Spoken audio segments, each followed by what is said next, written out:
حال ہے؟ طبیعت سے ٹھیک ہے؟ میں ہوں محمد ابھی، آپ دیکھ رہے ہیں میرا یوٹیوب چینل ویلا رائے۔ تو 2 دن پہلے میں نے ویڈیو اپلوڈ کی تھی کہ آپ یوٹیوب چینل بناؤ اور جو انفارمیشن چاہیے وہ میں آپ کو بالکل مفت دوں گا۔ تو میں نے یہ نہیں بتایا آپ کو کہ آپ کو کون سی اپلیکیشن کی ضرورت ہے۔ آپ کو سب سے پہلے ویڈیو ایڈٹ کرنے لئی انشوٹ کی ضرورت ہے، اس کے بعد آپ کو تھم میل لگانے کی پکسل لیب کی ضرورت ہے۔ تو یہ 2 ایپ ہو گئے، اور تھم میل کے لیے آپ نے ریموو BGB ایپ لینی ہے۔ یہ اپلیکیشن آپ کو پلے اسٹور سے مل جائیں گی۔ ایک صحابی تھے جوان، 12-14 سال عمر، عشق لگا سی کھیڑا کھیڑ دینوں۔ 12-14 سال عمر تو ہر وقت حضور کے پاس رہتے تھے۔ صحابہ کہتے ہیں ہم نے سوچا ہر وقت ہی رہتا ہے۔ ایک دن نبی پاک صلی اللہ علیہ وسلم نے کہا ان کو ذرا بتاؤں تو صحیح ہے مجھ سے پیار کتنا کرتا ہے۔ صحابہ کو تجربہ کرانے کے لیے حضور نے اس سے کہا مجھ سے پیار کرتے ہو؟ اس نے کہا بیبا آپ کو پتہ ہی ہے سارا۔ تو حضور نے فرمایا جاؤ اپنے باپ کی گردن کاٹ کے لاؤ۔ کس کی؟ اوکھا جے بابا کام، ہاں اپنے باپ کی گردن کاٹ کے لاؤ۔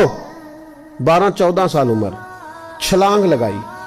مسجد نبوی کے دروازے پر مولا علی شیر خدا کھڑے تھے، ان کی گردن میں تیر کمان تلوار تھی، کھینچی تلوار، اور جب دوڑے نا جذبات میں تو حضور نے فرمایا اسے پکڑ لاؤ، اس نے سچ مچ کاٹ کے لے آنی ہے، لے آؤ پکڑ کے۔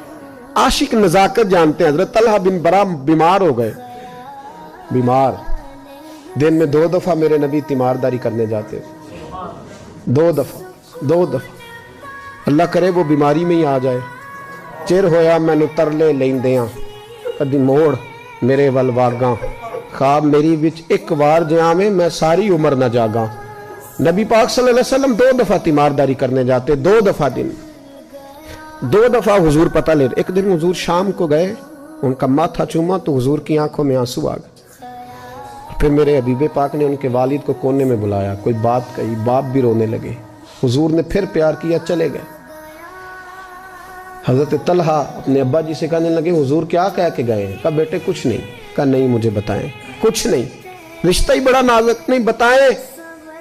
تو باپ نے سر پہ ہاتھ رکھا، کہا حضور کہہ گئے ہیں تو آج شام کو فوت ہو جائے گا، اور جب حضور نے کہا جب اس کا انتقال ہو جائے تو مجھے خبر کرنا۔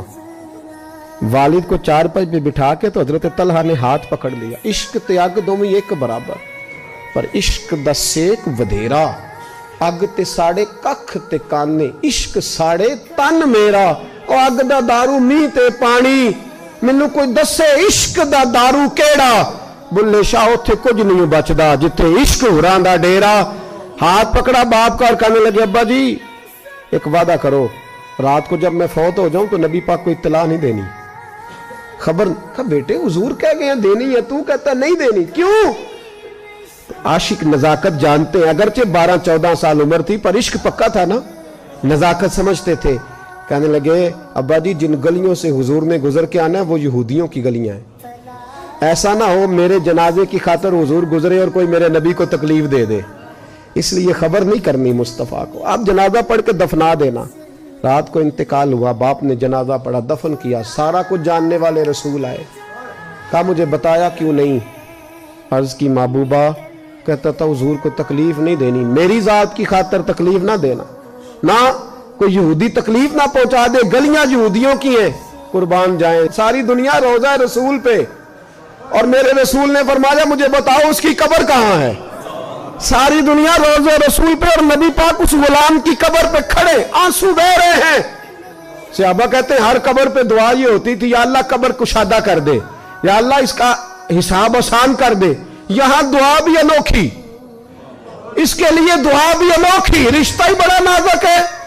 میرے نبی پاک نے دعا بڑی انوکھی فرمائی، کہا اے اللہ جب میرے طلحہ کی تیرے ساتھ ملاقات ہو تو ذرا اس سے مسکرا کے ملنا، یہ تیری شان کے لائق ہے، ذرا اس سے مسکرا کے ملنا۔ کہتے ہیں وجد ہو گیا طاری، اس لیے کہ جو رشتہ نبی کا امتی سے ہے اور امت کا رسول سے ہے اس کی نزاکت کو صرف غلام جان سکتے ہیں، غلام جان۔ میں نے پچھلے جمعے بھی کہا تھا، وہ جو ایک شخص کہنے لگے آپ بتیاں لگاتے ہیں، جھنڈیاں لگاتے ہیں، میں نے کہا بس نہیں چلتا، ہم تو تارے بھی لگا دیں، ہمیں ہمارا پتہ ہی نہیں۔ میرا دل کرتا ہے گلی گلی پھروں اور یہ نعرہ لگاؤں، جان ہے عشق مصطفیٰ روز فضو کرے خدا،